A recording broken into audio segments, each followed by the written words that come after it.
Se os caminhões a diesel pararem hoje, seu supermercado dura só 3 dias. Você deve pensar que o governo tem um plano de contingência, mas não tem. As autoridades já drenaram 172 milhões de barris da reserva estratégica de petróleo dos Estados Unidos no início de 2026. Está no nível mais baixo desde 1983 e reabastecem a reserva bem mais devagar do que a esvaziaram. A reserva de emergência de petróleo dos Estados Unidos está no nível mais baixo em mais de 40 anos. E enquanto você está a uma interrupção de ver prateleiras vazias, as maiores empresas de petróleo do mundo estão embolsando os lucros. Imagine entrar em um supermercado em uma das maiores cidades do mundo e encontrar prateleiras vazias, sem pão, leite ou frutas. Agora, imagine esse cenário em todo o mundo. Em Nova York, Londres, Tóquio, lojas normalmente cheias de mantimentos estão totalmente vazias. Parece cena de filme de desastre de Hollywood, um mundo pós-apocalíptico sem esperança. Mas essa realidade pode estar mais próxima do que você imagina. Porque é isso que ocorreria se o sistema logístico, fundamental porém frágil e responsável pelo abastecimento dos grandes centros urbanos, colapsasse de repente. O sistema Just-in-Time, ao ser compreendido, pode transformar sua visão sobre o funcionamento das grandes cidades. Muitos acreditam que há grandes armazéns com suprimentos infinitos prontos para reabastecer supermercados sempre que preciso. A realidade é diferente. Cidades modernas funcionam como funis. Alimentos e itens essenciais chegam, são comprados rapidamente e desaparecem logo. É um sistema eficiente, mas não resiliente. A maioria das grandes cidades possui só 3 a 5 dias de estoque físico de alimentos até as prateleiras esvaziarem. O restante precisa chegar em caminhões pesados que viajam centenas de quilômetros pelo país todos os dias. Em outras palavras, não existe um depósito secreto esperando para salvar a situação. Seu supermercado se mantém abastecido porque os caminhões continuam chegando dia após dia. Quando esses caminhões atrasam, param ou são interrompidos, a ilusão de abundância some e tudo desmorona rápido. Se o sistema Just-in-Time falhar, grandes centros podem ficar sem comida em 72 horas menos tempo do que leva para se recuperar de um resfriado comum. Quando as rodas param, a contagem regressiva inicia. No primeiro dia, as entregas não chegam. No segundo, o pânico localizado se espalha. Consumidores correm às lojas e pegam todos os suprimentos disponíveis. No terceiro dia, tudo já acabou. Fomos treinados para acreditar que algo assim nunca poderia acontecer. Confiamos no sistema. Não deveríamos. Tudo que você compra ou consome depende de uma rede logística sustentada por fornecimento constante de combustível. Sem ele, a comida para de chegar. Nesse momento, as pessoas buscam uma alternativa, um plano de emergência do governo para agir e resolver a situação.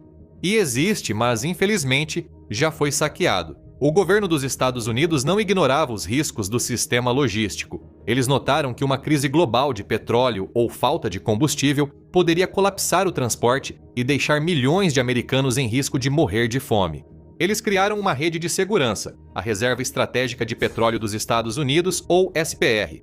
Ela funciona como um amortecedor contra uma crise de abastecimento de combustível, garantindo que haja petróleo de emergência suficiente para manter os veículos em movimento e as redes de transporte operacionais.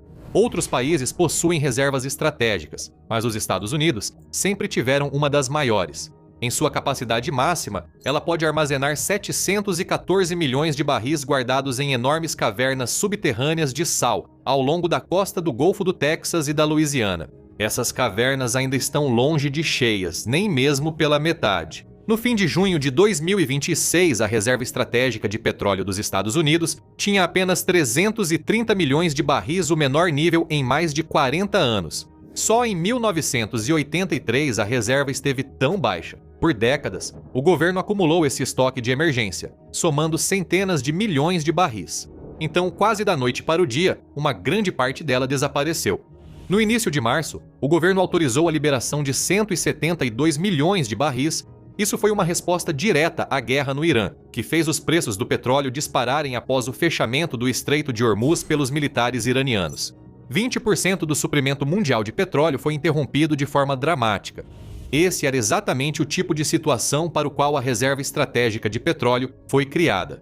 A liberação emergencial em massa trouxe alívio temporário aos mercados globais de energia, mas o principal problema não é a rapidez com que a reserva se esgota, e sim a lentidão em reabastecê-la. A física e a economia do reabastecimento de uma reserva tão grande são mais complexas do que apenas abrir válvulas para esvaziá-la. Burocratas tentam recomprar petróleo e devolvê-lo às cavernas de sal na costa do Golfo, mas não o fazem rápido o bastante. A taxa de reabastecimento atual é cerca de 10 vezes mais lenta que a retirada de 1 milhão de barris por dia em 2022. É como alguém drenar um lago com uma mangueira de incêndio enquanto o outro tenta enchê-lo com um balde pequeno. Os números não fecham. Se esse ritmo continuar, pode levar anos para levar a reserva estratégica de petróleo de volta a algo próximo da capacidade máxima. Isso não quer dizer que os Estados Unidos ficaram sem petróleo ou perderam toda a reserva de emergência, mas ela está bem mais reduzida e fraca do que há alguns anos. Isso mostra que a margem de erro é bem menor que em décadas anteriores, pois a rede de segurança tem muitos buracos. Não precisamos prever o que virá a seguir. Já vimos exatamente esse mesmo cenário acontecer antes. Em 2022, o Sri Lanka passou por um colapso brusco e violento que levou toda a nação à ruína. Quando as reservas cambiais utilizáveis do país caíram para níveis próximos de zero, o Sri Lanka se viu, na prática, incapaz de honrar sua dívida externa de 58,7 bilhões de dólares. Como resultado, o país deu calote em seus pagamentos de dívida pela primeira vez na história. Além disso, o governo do Sri Lanka não conseguia mais pagar por importações essenciais como alimentos, combustível, remédios e fertilizantes. Isso causou escassez nacional de recursos vitais. De um dia para o outro, os embarques de petróleo e outros produtos cessaram, colapsando rapidamente a rede de distribuição nacional. Sem combustível, não dava para transportar mercadorias. Os alimentos estragavam nos campos, pois faltavam caminhões para levá-los aos mercados. A ausência de fertilizantes também fez com que a produtividade agrícola começasse a cair. Pessoas eram obrigadas a esperar horas ou dias em filas que se estendiam por quilômetros para comprar o pouco de gasolina que restava. Elas também sofriam apagões rotativos diários de até 13 horas, pois faltava combustível para as usinas de energia. As escolas fecharam, os hospitais adiaram tratamentos e cirurgias. O preço de itens básicos do dia a dia disparou. Em setembro de 2022, a inflação anual dos alimentos havia atingido impressionantes 94,9%. O custo de uma refeição básica praticamente dobrou em um ano. O povo do Sri Lanka enfrentou despesas de sustento crescendo mais rápido que uma moeda em hiperinflação. E não é como se os salários deles estivessem aumentando também. As pessoas estavam ganhando a mesma quantia, ou até menos do que antes, mas de alguma forma tinham que fazer o orçamento render o dobro. Mais de 6 milhões de singaleses passaram a viver em insegurança alimentar, sem saber quando nem de onde viria a próxima refeição. Mais de 60% das famílias adotaram estratégias como pular refeições ou reduzir porções para sobreviver. Por isso, uma crise de combustível logo vira uma crise alimentar. O Sri Lanka forneceu o exemplo perfeito do que acontece com o seu bolso quando o combustível para de chegar. Quando um país fica sem combustível, ele também fica sem comida. Alimentos que sobram viram bens de luxo, com preços bem mais altos. Talvez você ache que o Sri Lanka foi um caso isolado, uma anomalia de má gestão econômica em um país em desenvolvimento, algo que não ocorreria no mundo ocidental.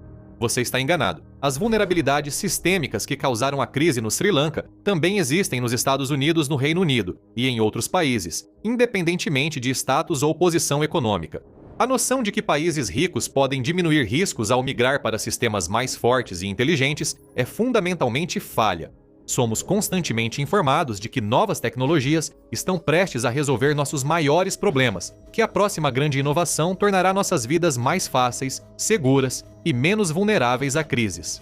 Como os veículos elétricos, eles seriam solução para a dependência do petróleo.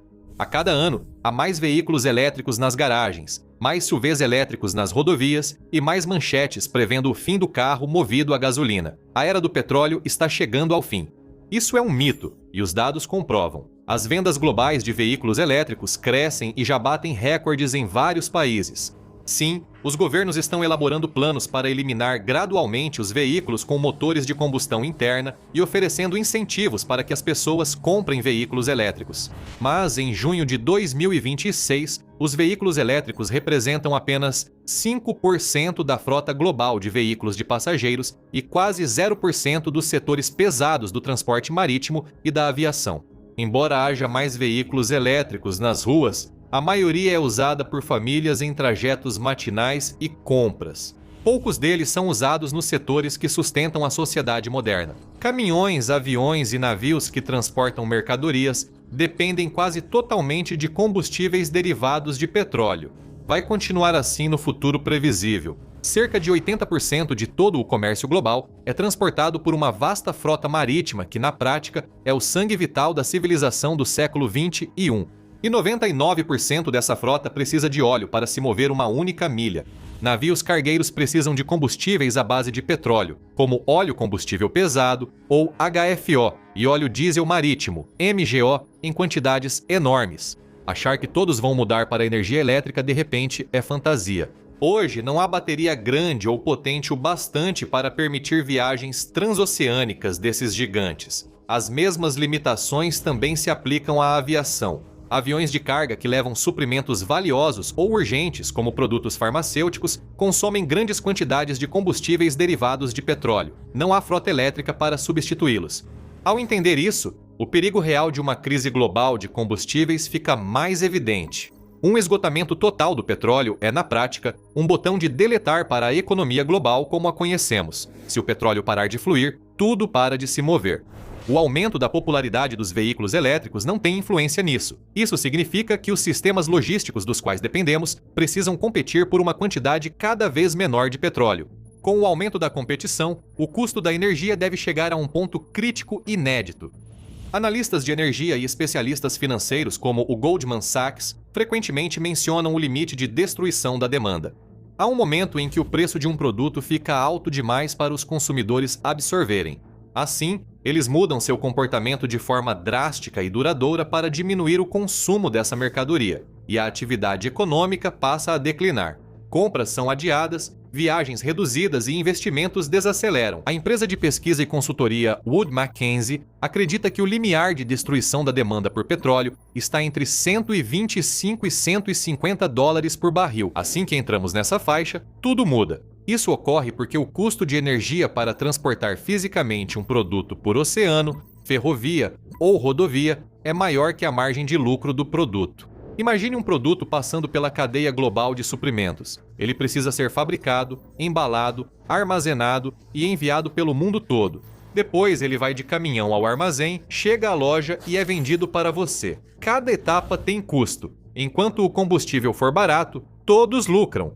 Quando os combustíveis sobem, o transporte encarece. Se transportar um container custa mais que o valor das mercadorias, enviá-las deixa de fazer sentido. Empresas podem aumentar preços, mas só até certo limite. Com o tempo, os clientes deixam de comprar, as vendas caem e os produtos param de circular.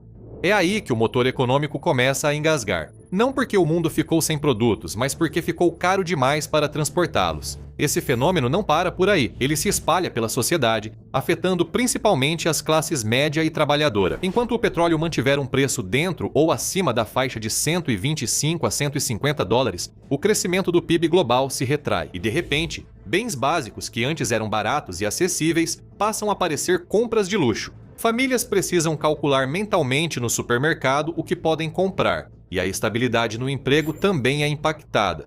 Com o aumento dos custos de energia consumindo mais das receitas, até grandes marcas precisam reduzir operações e demitir funcionários. Em um piscar de olhos, o consumidor médio se vê preso entre o aumento dos custos e a insegurança em relação à renda. O conforto e as conveniências do estilo de vida moderno dessas pessoas são retirados. As bases sólidas do sistema em que confiavam dão lugar a um terreno cada vez mais instável. E quando pensamos nesse cenário, uma pergunta óbvia surge. Por que os Estados Unidos simplesmente não usam seu próprio petróleo? Sinceramente, não há como isso funcionar.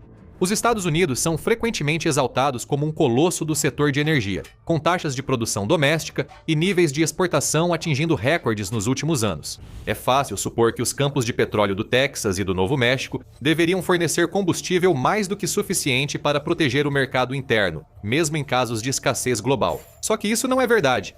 Se você lê apenas manchetes, pode achar que a América tem independência energética, produção recorde de petróleo, fraturamento hidráulico em alta e não depende mais do mundo para sua economia. Mas a realidade é bem mais complexa. Mesmo com produção recorde de petróleo, os Estados Unidos ainda importam grandes volumes de petróleo bruto pesado diariamente. Pode parecer contraditório, mas basta analisar a infraestrutura de petróleo dos Estados Unidos. Nem todo petróleo bruto é igual. Pense nisso como um espectro.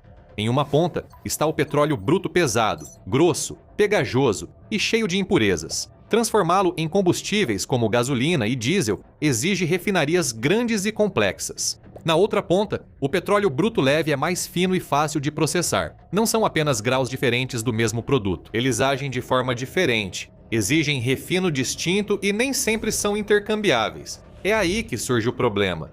A indústria de refino dos Estados Unidos bilionária foi feita para processar petróleo bruto pesado e ácido. Isso fazia sentido, pois o mercado global de energia dependia das importações desse petróleo do Oriente Médio e América Latina. Hoje em dia, no entanto, a revolução do fraturamento hidráulico nos Estados Unidos produz enormes quantidades de petróleo leve e doce a partir de formações de xisto, mas a infraestrutura não foi construída para isso. Tentar refinar petróleo leve e doce em instalações feitas para petróleo pesado e ácido é como usar gasolina comum em motor a diesel. Não funciona. O combustível e as instalações são incompatíveis. Por isso, os Estados Unidos estão presos e precisam exportar milhões de barris de seu petróleo leve e doce diariamente para o mundo. Além disso, precisa importar milhões de barris extras de petróleo pesado e ácido de parceiros internacionais apenas para manter suas próprias bombas funcionando. O boom do fraturamento hidráulico não trouxe independência energética, apenas complicou ainda mais a dependência existente. As petrolíferas no topo sabem disso. Percebem suas limitações na infraestrutura e os problemas gerados. Mas o que realmente estão fazendo sobre isso? As pessoas veem grandes marcas de petróleo como desesperadas para manter a era do petróleo e se recusam a aceitar que o mundo está caminhando para fontes de energia mais limpas e mais sustentáveis. Há certa verdade nisso. Empresas petrolíferas buscam lucro ao máximo, tentando extrair até a última gota de lucro possível.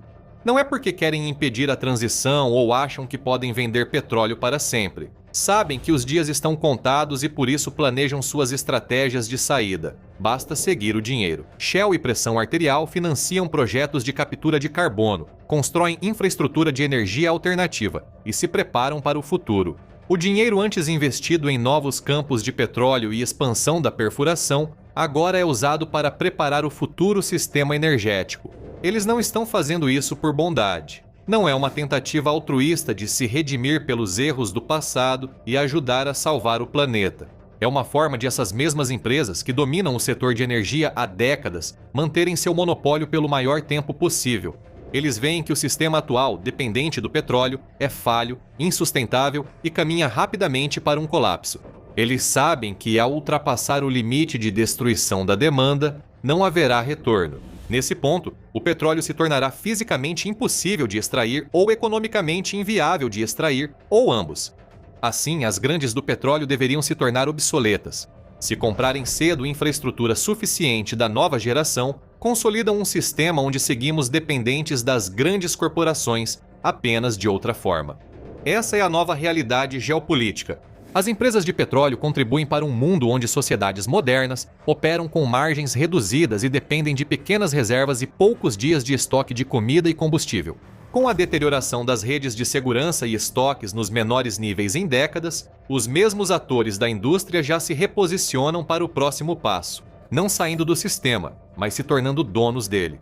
Enquanto a crise do combustível recebe atenção, outro indicador pode sinalizar um ponto de inflexão econômica. Explicamos em Não é o petróleo que você deveria observar, é o Japão. Ou clique neste vídeo.